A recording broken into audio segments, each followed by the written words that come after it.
Halo sahabat-sahabat semua dimanapun Anda berada. Welcome back to my channel. Semoga kalian semua tidak bosan ya. Oke, untuk menemani santuy kalian, kali ini saya menyajikan rangkuman film yang berjudul Man of Steel. Film yang bergenre superhero ini dirilis pada 14 Juni 2013 yang disutradari oleh mantan majikan saya yaitu Zack Snyder dan dibintangi oleh aktor yang gantengnya 11-12 dengan saya yaitu Henry Cavill. Oke, agar kalian tidak penasaran lagi, langsung saja kita ke TKP. Jangan lupa siapkan cemilan, pasang posisi aman dan siap menonton.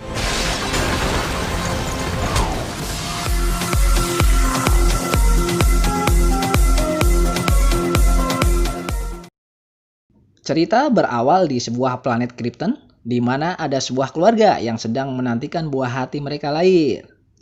Perempuan yang akan melahirkan tersebut bernama Lara, dan suaminya bernama Jor-El.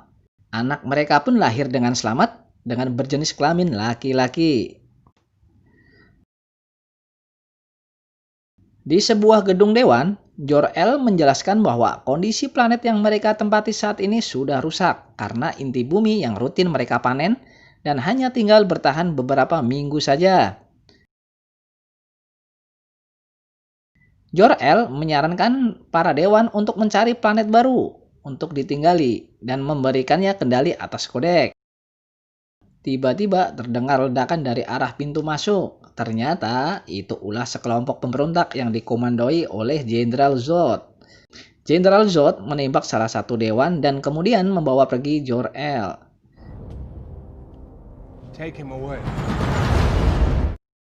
Saat di tengah perjalanan, Jor-El melakukan perlawanan.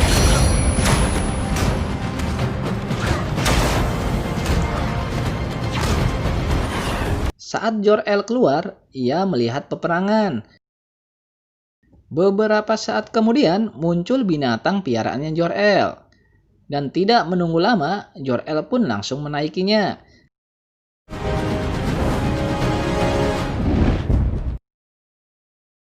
Saat sampai di atas sebuah kolam, Jor-El langsung terjun ke kolam tersebut. Di dalam kolam tersebut ternyata tempat reproduksi manusia.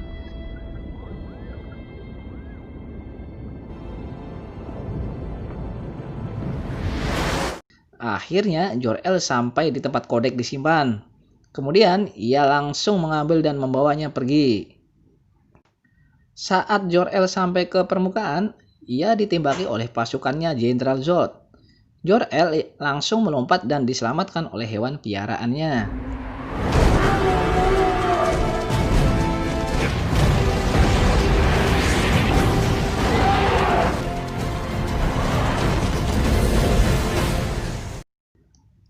Saat tiba di rumah, Jor-El langsung mengekstrak kodek tersebut ke dalam tubuh anaknya dan mengirimkan anaknya ke sebuah planet yaitu Bumi. Seemingly intelligible.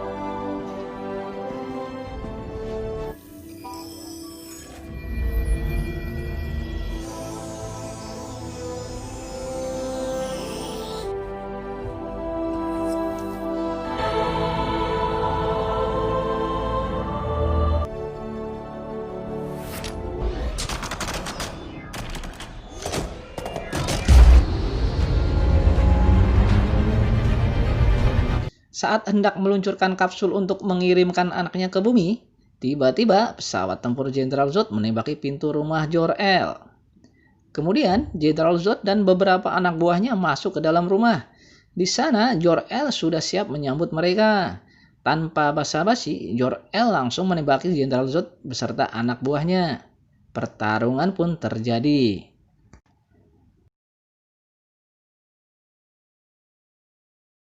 Di tengah pertarungan antara Jor-El dan Jenderal Zod, kapsul yang ditempati anak Jor-El pun siap meluncur.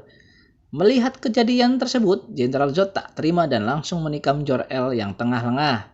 Seketika juga, Jor-El pun tewas. Saat Jenderal Zod keluar, ia beserta anak buahnya kemudian ditangkap. Lay down your weapons. Your forces are surrounded.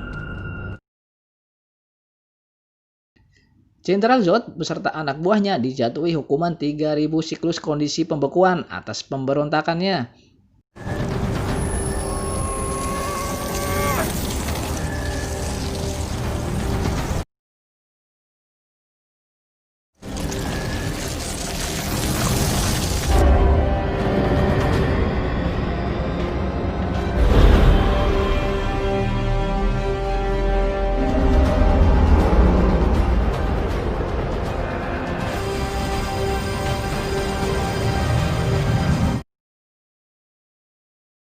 Tak berselang lama, kondisi planet Krypton sudah mulai hancur.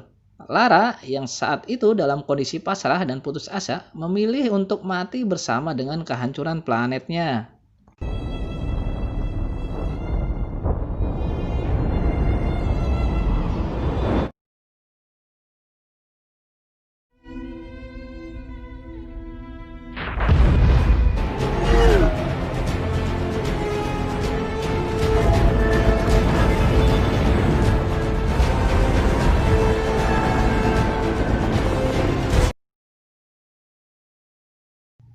Cerita beralih ke bumi.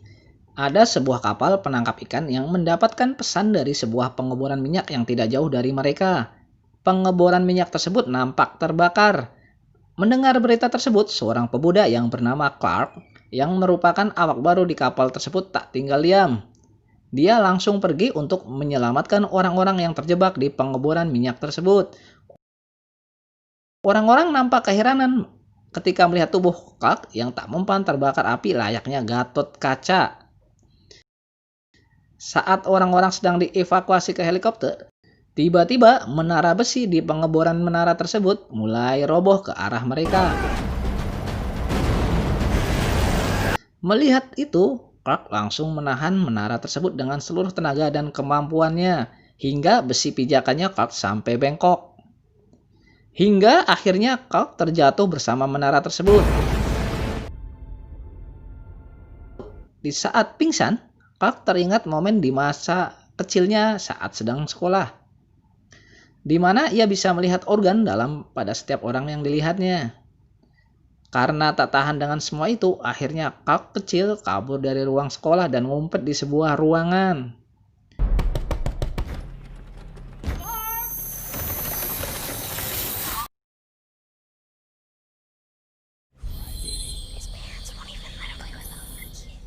Hingga akhirnya muncul ibunya Clark untuk membujuknya keluar.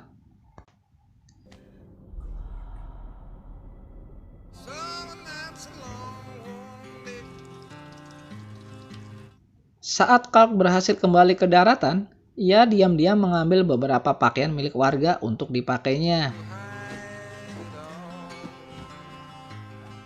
Saat sedang berjalan, Clark tak sengaja melihat minibus sekolah. Ia pun teringat masa kecilnya. Ternyata masa kecilnya Clark, ia sering dibully oleh beberapa temannya. Tiba-tiba ban minibus yang mereka naiki pecah. Minibus pun kehilangan keseimbangan dan akhirnya terjun ke sungai. Melihat kepanikan teman-temannya, Clark langsung menyelamatkan mereka dengan mendorong minibus ke permukaan.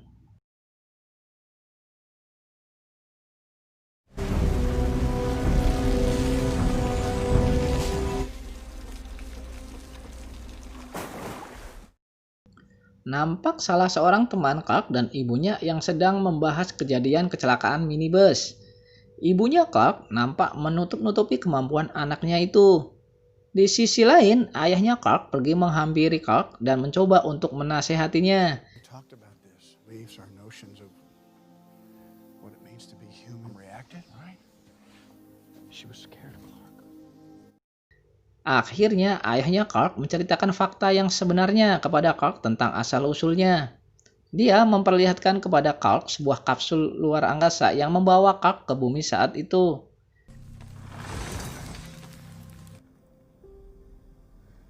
You're the answer, son. Ayahnya Clark memberikan sebuah benda yang saat itu bersama Clark. To find out what that reason is. That's another way of saying that it's not from this world, Clark. Cerita beralih ke sebuah bar, di mana Clark dewasa sedang bekerja. Nampak seorang supir truk tadi sedang melakukan pelecehan kepada salah satu rekan kerjanya Clark. Melihat itu, Clark tak tinggal diam. Ia pun meminta baik-baik kepada sopir itu untuk menjaga sikapnya. Sopir truk tersebut tak terima hingga akhirnya ia pun menyiramkan segelas bir ke kepala Clark. Saat hendak pergi dari bar, sopir truk tersebut kaget dengan kondisi truknya yang sudah hancur seperti rongsokan. Makan tuh truk, kesel juga saya jadinya sama supir truk ini. Di sebuah tempat, ya katakanlah pulau es, nampak Clark sedang berada di tempat itu. Di sini ada seorang wanita yang bernama Lane. Dia adalah seorang jurnalis. Dia datang ke tempat itu untuk meliput sebuah temuan oleh sekelompok tentara. Hamilton from DARPA. NASA's EO. Which is why I showed up today. Look, let's get... The ice surrounding the object, it's nearly 20, at least something down there. A submarine, maybe Soviet era? Doubtful. That's the...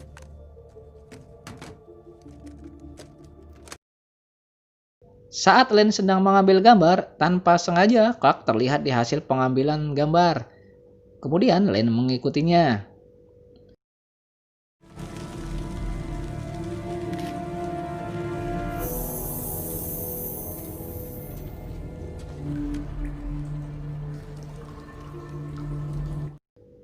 Saat Clark tiba di kapal ruang angkasa dan dia memasukkan semacam kunci kapal, tiba-tiba sebuah robot penjaga kapal menyerangnya. Ternyata kunci kapal yang Clark masukkan belum sepenuhnya masuk.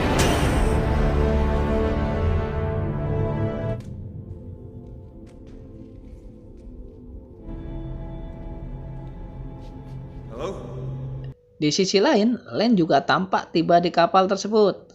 Kemudian ia membidikkan kamera untuk mengambil gambar ke arah robot penjaga kapal. Karena efek flash dari kamera tersebut, secara spontan robot penjaga kapal tersebut langsung menyerang Lane.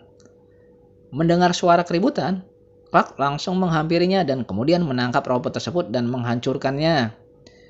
Untuk menghentikan pendarahan Lane, Clark membuka baju Lane dan kemudian memancarkan cahaya panas dari matanya ke arah luka Lane. You're hemorrhaging internally.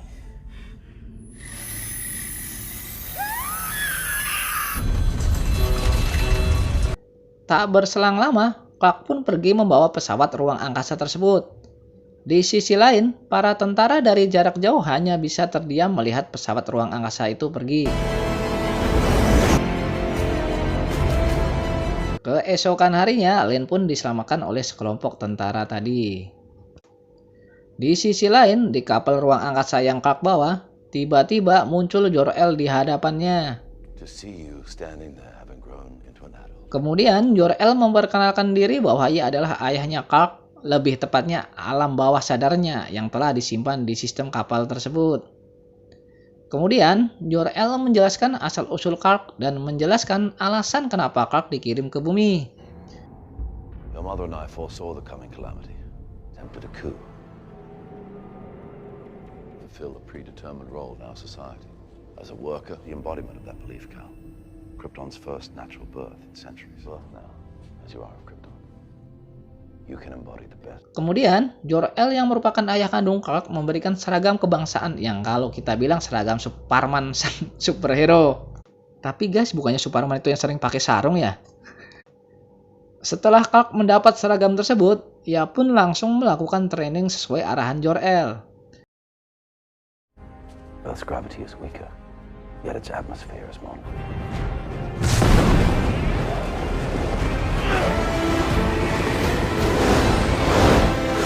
Seperti orang pada umumnya, Clark pun sempat tergelincir dan akhirnya jatuh ketika ia mencoba terbang pertama kali.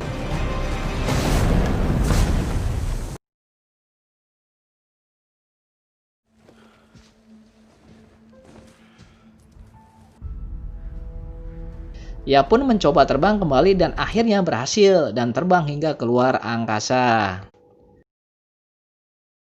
Setelah itu, Clark pun pulang ke rumah dan menemui ibu angkatnya. Mereka pun saling melepas kerinduan. Found him. Who? My parents. I'm so happy for you, Clark. I'm not going anywhere, Mom. Len mencoba mencari Clark hingga datang ke rumahnya dan bertemu ibunya Clark. Jadi ibu ini adalah orang yang menemukan Clark dan mengangkatnya menjadi anak. Saat Len mengunjungi makam ayah angkatnya Clark, tiba-tiba Clark datang dan menghampiri Len. My father believed. Kemudian mereka mengobrol dan Clark menceritakan alasannya ke Len mengapa ia tidak mempublikasikan jati dirinya yang sebenarnya. Alasan utamanya adalah berdasarkan kejadian ketika bersama ayah angkatnya.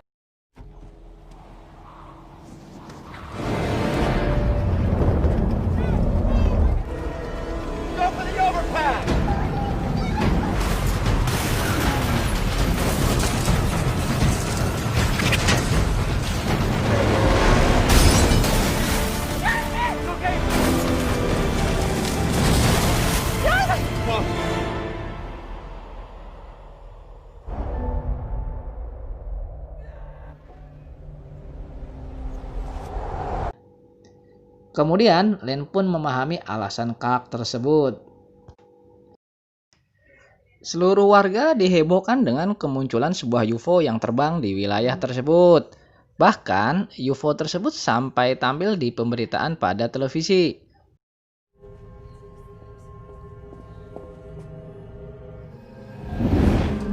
Di sisi lain, ibu angkatnya Clark tanpa sengaja juga melihat secara langsung UFO tersebut.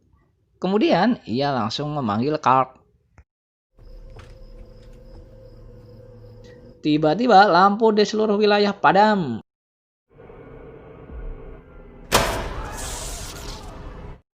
Akan tetapi, perangkat komputer dan televisi tetap menyala.